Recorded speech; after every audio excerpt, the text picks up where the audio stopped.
KSRTCയിൽ ഒരു വിഭാഗം ജീവനക്കാരുടെ പണിമുടക്കിനെ തുടർന്ന് വിവിധ ഡിപ്പോകളിൽ സർവീസുകൾ തടസ്സപ്പെട്ടു. തമ്പാനൂർ ഡിപ്പോയിൽ ബസ് തടഞ്ഞു.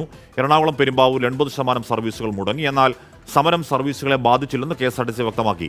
കൊട്ടാരക്കര ഡിപ്പോയിൽ ബസ്സുകൾക്ക് കേടുപാടുണ്ടാക്കിയെന്ന പരാതിയിൽ മന്ത്രി KB ഗണേഷ് കുമാർ അന്വേഷണത്തിന് നിർദ്ദേശം നൽകി. വളരെ സീരിയസ് ആയിട്ടാണ് ഇതിനെ നമ്മൾ കാണുന്നത്. സമരം ചെയ്യാനുള്ള അവകാശമുണ്ട്, പണി മുടക്കാം, നമുക്ക് പണിക്ക് പോകാതിരിക്കാം.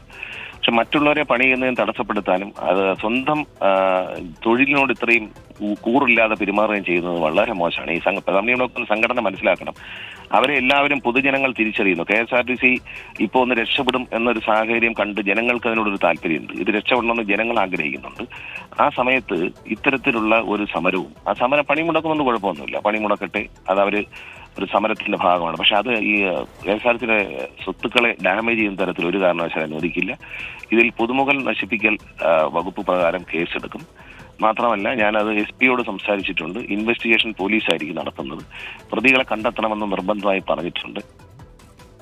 അരുൺരാജ്, സലീം മാലിക്, മനീഷ് മഹിബാൽ എന്നിവർ വിവരങ്ങളുമായി ചേരുന്നുണ്ട്. സമീർ സി മുഹമ്മദ് കോഴിക്കോട് നിന്ന് വിവരങ്ങളും വേണ്ട. ആദ്യം സലീമിലേക്ക് പോകേണ്ട. സലീം, ചെയ്ത കൂലിക്ക് ശമ്പളം വേണം എന്ന ആവശ്യം തികച്ചും ന്യായമാണ്. അത് കൊടുത്തല്ല മതിയാവുകയുള്ളൂ.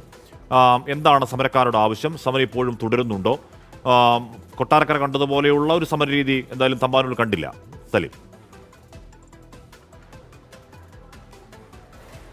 ഹാഷ്മി, സമരാവശ്യം 12 ആവശ്യങ്ങൾ ഉന്നയിച്ചുകൊണ്ടാണ് ഈ ജീവനക്കാർ സമരം ചെയ്യുന്നത്. അതിൽ ഏറ്റവും പ്രധാനപ്പെട്ട ആവശ്യമാണ് എല്ലാ മാസവും 1-ാം തീയതി തന്നെ ശമ്പളം നൽകണമെന്നുള്ളത്. നിലവിൽ കൊട്ടാരക്കരയിൽ മാത്രമാണ് ആ നിലയിൽ ഒരു അനിഷ്ട സംഭവം റിപ്പോർട്ട് ചെയ്തത്. തമ്പാനൂരിൽ ഒരു ബസ് തടയൽ ഉൾപ്പെടെയുള്ള സമര രീതികൾ ഉണ്ടായിരുന്നെങ്കിലും അത് വളരെ വേഗത്തിൽ ആ ബസ് ഉൾപ്പെടെ പിരിച്ചുവിട്ടുകൊണ്ട് നേരെ നല്ല നിലയിലുള്ള സമരമാണ് പുരോഗമിക്കുന്നത്. ഇവർ ഈ സംഘടനാ നേതാക്കൾ തന്നെ പറയുന്നത് ഈ സമരം താൽക്കാലിക ജീവനക്കാരെ ഉപയോഗിച്ചുകൊണ്ടാണ് ഈ സമരത്തെ പൊളിക്കാൻ സർക്കാർ ശ്രമം നടത്തുന്നത്, അങ്ങനെയാണ് സർവീസ് നടത്തുന്നത് എന്നുള്ളതാണ്. അതിന് ഏറെക്കുറെ അവരുടെ ആരോപണത്തിന് ഏറെക്കുറെ ശക്തി പകരുന്ന ദൃശ്യമാണ് നമ്മളിപ്പോൾ കാണിക്കുന്നത്. അതായത് നമ്മളിപ്പോൾ തിരുവനന്തപുരം ജില്ലാ ഓഫീസറുടെ കാര്യാലയത്തിലാണുള്ളത്. ഇവിടെ 21 ജീവനക്കാരുള്ളതിൽ 6 ജീവനക്കാർ മാത്രമാണ് ഇന്ന് പ്രസന്റ്. കാലിയായ കസേരകൾ നമുക്ക് കാണാൻ കഴിയും. അതുകൊണ്ട് തന്നെ സ്വാഭാവികമായി ഇവർ ഈ TDF നേതാക്കൾ ഉൾപ്പെടെ പറയുന്നത് ഇത് സമരക്കാരെ, താൽക്കാലിക ജീവനക്കാരെ ഉപയോഗിച്ചുകൊണ്ടാണ് സമരത്തെ നേരിടുന്നത് എന്നുള്ളതാണ്. നിങ്ങൾ തുടക്കം മുതൽ പറയുകയാണ് താൽക്കാലിക ജീവനക്കാരെ ഉപയോഗിച്ചുകൊണ്ടാണ് സമരത്തെ നേരിടുന്നത് എന്നുള്ളതാണ്. അങ്ങനെയുള്ള ആരോപണത്തിലാണോ ഇപ്പോഴും ഉറച്ചു നിൽക്കുന്നത്? തീർച്ചയായും അങ്ങനെ തന്നെയാണ് ഞങ്ങളിപ്പോഴും പറയുന്നത്. നിങ്ങൾ കാണുന്ന ഈ ഓഫീസിലിരിക്കുന്നത് 2 സൂപ്രണ്ടന്മാരും ഒരു ക്ലർക്കും ബാക്കി 3 പേര്, 6 പേരുള്ള 3 പേരും ബദലിക്കാരാണ് അവിടെ ഇരിക്കുന്നത്. ഞാൻ പറഞ്ഞില്ലേ, KSRTCയിലെ സമരം പെർമനൻ്റ് തൊഴിലാളികൾ ഏറ്റെടുത്തു കഴിഞ്ഞു. ഓഫീസിലെയും അതുപോലെ മെക്കാനിക് സെക്ഷനിലെയും അറ്റൻഡൻസ് കൂടെ എടുത്തതിന് ശേഷം നിങ്ങളത് പരിശോധിക്കണം. ബദലിക്കാരെ ഉപയോഗിച്ചുകൊണ്ടാണ് ഇവിടെ വണ്ടികൾ ഓടിക്കുന്നത്. ഈ ബദലി എന്ന് പറയുന്നത് കോടതി പോലും എടുക്കരുത് എന്ന് പറഞ്ഞ, കോടതി പോലും വിമർശിച്ച ഒരു വിഭാഗമാണ്. അവരെ കൂട്ടുപിടിച്ചുകൊണ്ടാണ് ഈ മാനേജ്മെൻറ്റും സർക്കാരും ഇത്തരത്തിലൊരു സമരത്തിലേക്ക് പോകുന്നത്.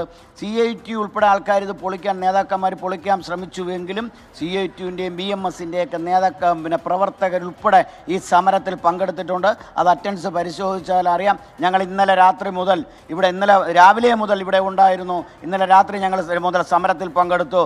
ഞങ്ങൾ സമാധാനപരമായി ഇവിടെ നടത്തിയ സമരം ഇവിടുത്തെ പോലീസ് ACPയെ വരെ ഉപയോഗിച്ചുകൊണ്ട് ഞങ്ങൾ മുദ്രാവാക്യം വിളിച്ചു വന്നപ്പോൾ ഞങ്ങളുടെ മേത്ത് വണ്ടി ഇടിക്കത്തക്ക രീതിയിൽ പ്രകോപനമുണ്ടാക്കി ഞങ്ങളവിടെ മുദ്രാവാക്യം വിളിക്കേണ്ട ഒരു സാഹചര്യമുണ്ടായി. ഞങ്ങൾ സമാധാനപരമായിട്ടാണ് ഞങ്ങൾ ഈ സമരം നടത്തുന്നത്. പക്ഷേ പോലീസിനെ ഉപയോഗിച്ചുകൊണ്ട് ഞങ്ങളെ മർദ്ദിക്കുവാനാണ് ഈ സർക്കാരിൻ്റെയും മാനേജ്മെൻറ്റിൻ്റെയും മന്ത്രിയുടെയൊക്കെ ശ്രമം. ഞങ്ങളുടെ തൊഴിലാളി സെൻട്രൽ ഡിപ്പോയിൽ ഇന്നലെയും ഒരു CITയുടെ ഒരു പ്രവർത്തകൻ മരിച്ചു വീണു.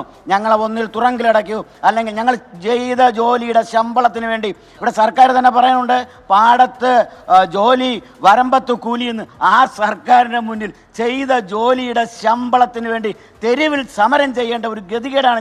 ഞങ്ങളെ ഒന്നിൽ തുറങ്കിലടയ്ക്കൂ, അല്ലെങ്കിൽ വെടിവെച്ച് കൊല്ലൂ. ഹാഷ്മി, അങ്ങനെയാണ്. അതായത് ഈ സമരം പുരോഗമിക്കുന്നത് 12 ആവശ്യങ്ങൾ ഉന്നയിച്ചുകൊണ്ടാണ്. അതിൽ തമ്പാനൂർ ഡിപ്പോയിൽ ആകെ 49 സർവീസുകളാണ് സാധാരണഗതിയിൽ നടത്തുന്നത്. ആ 49 സർവീസുകളും ഇന്ന് സർവീസ് നടത്തുന്ന സാഹചര്യമുണ്ട്. അത് താൽക്കാലിക ജീവനക്കാരെ ഉപയോഗിച്ചുകൊണ്ടാണ് കൂടുതൽ സർവീസുകൾ എന്നുള്ളതാണ് ആരോപണം. പാറശാല ഡിപ്പോയിൽ സാധാരണ നടത്തുന്ന സർവീസുകളെക്കാൾ ഒരു സർവീസ് കൂടുതലാണ് ഇന്ന് നടത്തുന്നത് എന്നുള്ളതാണ് നമ്മൾ മനസ്സിലാക്കുന്നത്. തിരുവനന്തപുരം ജില്ലയിൽ വളരെ കുറച്ച് ഡിപ്പോകളിൽ മാത്രമാണ് ഈ സമരത്തെ തുടർന്ന് ഏതെങ്കിലും തരത്തിലുള്ള സർവീസുകൾ മുടങ്ങിയിട്ടുള്ളത്.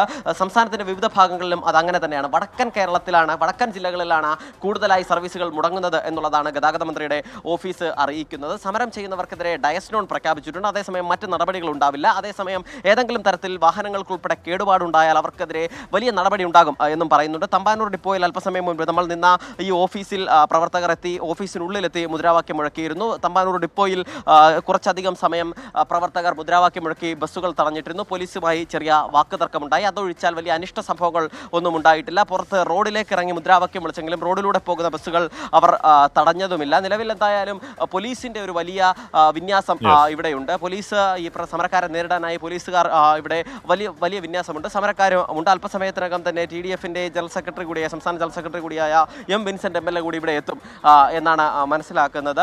വലിയ നിലയിലുള്ളൊരു സമരം എന്ന നിലയിലാണ് അവർ ഇത് പ്രഖ്യാപിച്ചത്. 30% വാഹനങ്ങൾ നിരത്തിലിറങ്ങില്ല എന്നാണ് പറഞ്ഞത്. പക്ഷേ അത്രയധികം വാഹനങ്ങൾ നിരത്തിലിറങ്ങിയിട്ടുണ്ടോ, സമരത്തിൽ പങ്കെടുത്തിട്ടുണ്ടോ എന്ന് ചോദിച്ചാൽ സംശയമാണ്. പക്ഷേ ജീവനക്കാരുടെ എണ്ണം, അറ്റൻഡൻസ് പരിശോധിക്കൂ എന്നുള്ളതാണ് സമരക്കാർ ആ വിഷയത്തിന് നൽകുന്ന മറുപടിയും. ഹാഷ്മി. സമീർ C. മുഹമ്മദാണ് കോഴിക്കോട്ടെ വിവരങ്ങളുമായി ചേരുന്നത്. സമീർ, ചെയ്ത ജോലിക്ക് ശമ്പളം വേണം, എല്ലാ മാസവും 1-ാം തീയതി ശമ്പളം വേണം എന്നുദ്ദേശിക്കുന്ന ഒട്ടും അന്യായമായ ആവശ്യമല്ല. തികച്ചും ന്യായമായ, ജോലി ചെയ്യുന്ന എല്ലാവർക്കും ജോലി ചെയ്യുന്നത് ശമ്പളത്തിന് വേണ്ടിയാണല്ലോ. ശമ്പളം വേണം എന്ന ആവശ്യം തികച്ചും ന്യായമായ ആവശ്യമാണ്. ഡയസ്നോൺ അടക്കം സർക്കാർ ആ സമരത്തോട് പ്രഖ്യാപിക്കുകയാണ്. അപ്പോൾ എങ്ങനെയാണ് കോഴിക്കോട്ടെ സമര പങ്കാളിത്തം? താൽക്കാലിക ജീവനക്കാരെയൊക്കെ പരമാവധി ഇറക്കുന്നുണ്ടായിരുന്നു സമരം പൊളിക്കാൻ. എങ്ങനെയാണ് ആ സമരം കോഴിക്കോട് പുരോഗമിക്കുന്നത്? സമീർ. ഹാഷ്മി സൂചിപ്പിച്ചതുപോലെ തന്നെ വളരെ ന്യായമായ ആവശ്യങ്ങൾ മുന്നോട്ട് വെച്ചുകൊണ്ടാണ് TDF ആഹ്വാനം ചെയ്ത പണിമുടക്ക് പുരോഗമിക്കുന്നത്. പക്ഷേ പണിമുടക്ക് മലബാറിനെ കാര്യമായി ബാധിച്ചില്ല എന്നതാണ് യാഥാർത്ഥ്യം. പുലർച്ചെ മുതൽ തന്നെ എല്ലാ ഷിഫ്റ്റിലും ആളുകൾ എത്തിയിരുന്നു. പ്രധാനമായും സർക്കാർ ഡയസ്നോൺ പ്രഖ്യാപിച്ചും അതുപോലെ തന്നെ താൽക്കാലിക ജീവനക്കാരെ പരമാവധി ആ ഷിഫ്റ്റുകളിലേക്ക് എത്തിച്ചും കൊണ്ടും എല്ലാ സർവീസുകളും ആരംഭിക്കാനുള്ള ശ്രമങ്ങൾ നടത്തി. അതിൻ്റെ ഫലം കാണുകയും ചെയ്തു. മലബാറിൽ കാര്യമായ വിധത്തിൽ ഒരു വിധത്തിലുമുള്ള യാത്രാക്ലേശം ഇല്ല എന്നുള്ളതാണ് യാഥാർത്ഥ്യം. രാവിലെ 4 മണി മുതൽ തന്നെ ഷിഫ്റ്റുകളിൽ ആളുകൾ എത്തുകയും ദീർഘദൂര യാത്രകളെല്ലാം തന്നെ ആരംഭിക്കുകയും ചെയ്തു. നിലവിൽ വലിയ രീതിയിലുള്ള പ്രശ്നങ്ങളൊന്നും ഇല്ലാതെ തന്നെയാണ് കാര്യങ്ങൾ മുന്നോട്ട് പോകുന്നത്. യാത്രക്കാർ കാര്യമായ രീതിയിൽ ഒരു ബുദ്ധിമുട്ടും അനുഭവിക്കുന്നില്ല എന്നുള്ളതാണ് നമുക്ക് മനസ്സിലാക്കാൻ കഴിയുന്നത്. ഇതോടൊപ്പം തന്നെ TDFന്റെ അതുപോലെ ഈ സമരാനുകൂലികൾ ആഹ്വാനം ചെയ്തിട്ടുള്ള പണിമുടക്ക് പുരോഗമിക്കുന്നു. അവരുടെ ഭാഗത്തുനിന്ന് ചില ഇടങ്ങളിൽ പ്രതിഷേധ മാർച്ച് ഉണ്ടായിരുന്നു. പക്ഷേ ഒരു വിധത്തിലുമുള്ള അനിഷ്ട സംഭവങ്ങളിലേക്ക് നീങ്ങിയില്ല. പ്രധാനപ്പെട്ട ഡിപ്പോകളിലെല്ലാം തന്നെ പോലീസിന്റെ സാന്നിധ്യമുണ്ട്. അനിഷ്ട സംഭവങ്ങളൊന്നും ഇല്ലാതെ തന്നെയാണ് പണിമുടക്ക് പുരോഗമിക്കുന്നത്. ഇന്ന് അർദ്ധരാത്രി വരെ ഈ പണിമുടക്ക് തുടരും. നിലവിൽ യാത്രക്കാർക്ക് കാര്യമായ ഒരു ബുദ്ധിമുട്ടും ഉണ്ടായിട്ടില്ല. ഹാഷ്മി. ഓക്കെ, സമീർ ആണ് കോഴിക്കോട്ടെ വിവരങ്ങൾ നൽകിയത്. ചെയ്ത ജോലിക്കുള്ള ശമ്പളം വേണം എന്നതാണ് ജീവനക്കാർ ഇപ്പോഴല്ല കാലങ്ങളായി ആവശ്യപ്പെടുന്നതാണ്. അതൊന്നുകൂടെ അപ്ഡേറ്റ് ചെയ്ത് 1-ാം തീയതി ശമ്പളം വേണം എന്നാണ് ആവശ്യപ്പെടുന്നു. അതും ഏതെങ്കിലും തരത്തിൽ അന്യായമായ ആവശ്യമാണെന്ന് പറയാൻ കഴിയില്ല. സർക്കാർ കേൾക്കട്ടെ, പരിഗണിക്കട്ടെ.